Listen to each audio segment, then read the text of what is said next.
नमस्कार दोस्तों, आप बने रहेगा हमारे YouTube चैनल FS वीडियो महुनगर, जिस चैनल पर हर क्लास में इंग्लिश की ही बात की जाती है। तो दोस्तों इसी तरह से आज हम आपसे बात करने वाले हैं agreement of the verbs with its subject. इसका जो हिंदी अर्थ होगा दोस्तों वो होगा अपने क्रिया के साथ क्रिया का समझौता करना। दोस्तों आपके सामने फर्स्ट एग्जाम्पल दिया हुआ है हमारा ये कि रमेश कहता है कॉमा इन्वर्टेड कॉमा मैं इस वर्ष पास हो जाऊंगा। तो दोस्तों ये वाला जो वाक्य है ये तो हमारा प्रेजेंट इंडेफिनिट में है और ये वाला जो वाक्य है वो फ्यूचर इंडेफिनिट में है। दोस्तों प्रेजेंट इंडेफिनिट मतलब वर्तमान काल, फ्यूचर यानी कि भविष्य काल। दोस्तों दोनों टेंस में दो वाक्य दिए हुए हैं और कॉमा और इन्वर्टेड कॉमा करके जोड़ दिया गया है। तो दोस्तों यहाँ पर लिखा है रमेश मतलब सब्जेक्ट और सेज मतलब कहना, फर्स्ट फॉर्म में एस लगाया है। जैसा कि हम आपको पहले बता चुके हैं एस या यस एक वचन कर्ता में हम करते हैं।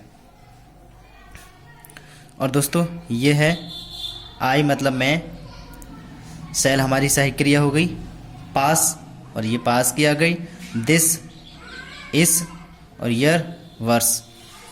कहने का मतलब ये है मैं इस वर्ष पास हो जाऊंगा, आई सेल पास दिस ईयर। तो दोस्तों शुरू से देख लेते हैं एक बार। रमेश कहता है कॉमा इन्वर्टेड कॉमा मैं इस वर्ष पास हो जाऊंगा, ये कह रहा है। अब इसे इंग्लिश में कैसे बनाते हैं, इन्होंने बनाया है Ramesh says comma inverted comma, इसी तरह से आई शैल पास दिस ईयर। दोस्तों सेंटेंस आपको समझ में आ गया होगा। नेक्स्ट दूसरा, लड़के कहते हैं हम अपने माता पिता की आज्ञा मानते हैं। तो ये वाला जो सेंटेंस है ये भी हमारा इसी तरह से है। कहने का मतलब ये है प्रेजेंट इंडेफिनिट में ये हमारा सेंटेंस दिया हुआ है और इसकी भी हम बात करें ये भी हमारा प्रेजेंट इंडेफिनिट में दिया गया है। कोई अलग कर देते हैं इसमें से वाक्य, कुछ उसी के साथ जोड़ देते हैं। एक के भी कर सकते हैं, दोनों के भी कर सकते हैं। तो यहाँ पर कहते हैं कि लड़के कहते हैं हम अपने माता पिता की आज्ञा मानते हैं। तो द वॉइस सेज मतलब लड़के कहते हैं, कॉमा इन्वर्टेड कॉमा बी मतलब हम, ओ भी मानी आज्ञा मानते हैं, आवर पेरेंट्स अपने माता पिता की।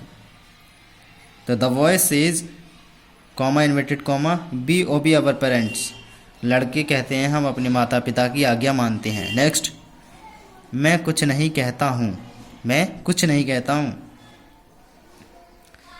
आई मानी मैं, सेज मानी कहता हूँ, से और नथिंग मानी कुछ नहीं, मैं कुछ नहीं कहता हूँ। दूसरी तरह से हम बना सकते हैं इसे I do not say anything, मैं कुछ नहीं कहता हूँ। नेक्स्ट आते हैं, मैं आज यहाँ हूँ किंतु कल खैर में था। मतलब टुडे हमने आज की लगाई है, आई मतलब कि मैं, एम मानी हूँ, हेयर मानी यहाँ।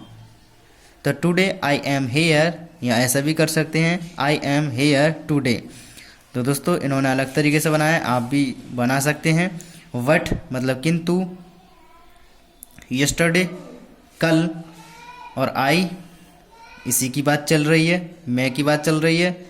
बाजमानी था, एट खैर खैर में। मतलब today I am here what yesterday I was at खैर, मैं आज यहाँ हूँ किंतु कल खैर में था। नेक्स्ट, कक्षा ध्यान से सुन रही थी। कक्षा कैसे सुन रही थी, ध्यान से सुन रही थी। द क्लास मतलब कक्षा, बाजमानी थी अटेंटिव मतलब ध्यान से सुनना, अटेंटिव मानी होता है ध्यान से सुनना।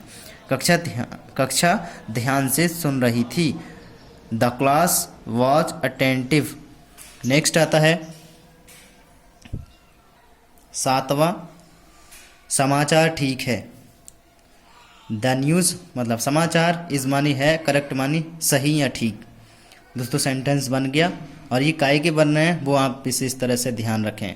Agreement of the verb with its subject मतलब अपनी क्रिया के साथ क्रिया का समझौता करना। तो दोस्तों नेक्स्ट, मोहन और सोहन आ रहे हैं।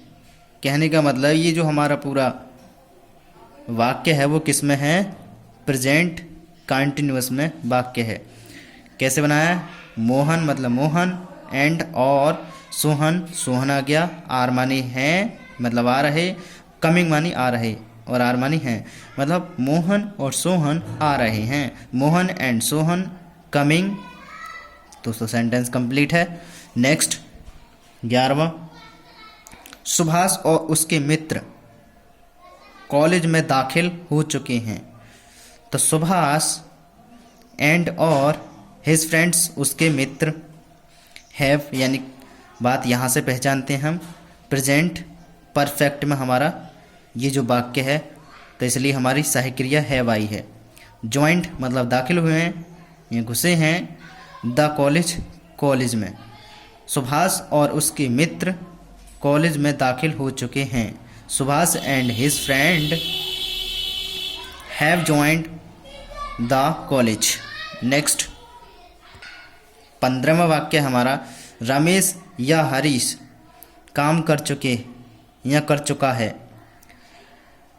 रमेश सब्जेक्ट और या हरीश, हरीश भी आ गया, हैज़ हमारी सहायक क्रिया आ गई, डन चुका है, द वर्क मतलब काम, रमेश या हरीश काम कर चुका है तो रमेश और Harish has done the work.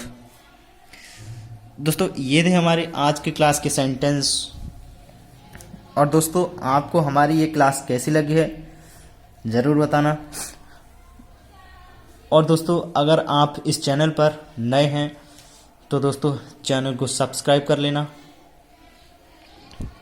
इससे आपको ये बेनिफिट होगा कि आप हमारे चैनल को सब्सक्राइब करेंगे तो हमारी जो आगे आने वाली वीडियो होंगी उनकी नोटिफिकेशन आप लोगों तक पहुंच पाएंगी, जिससे कि आप लोग हमारी इस वीडियो को देख सकते हैं और ग्रामर में कुछ टॉपिक्स समझ सकते हैं। तो दोस्तों हम इंग्लिश ग्रामर के टॉपिक लेकर के आते हैं, हर रोज़ वीडियो बनाते हैं, आप ही लोगों के लिए बनाते हैं ताकि आप लोग समझ सकें और मैं आप लोगों को कुछ समझा सकूं। तो दोस्तों चलिए नेक्स्ट वीडियो में मिलते हैं। धन्यवाद।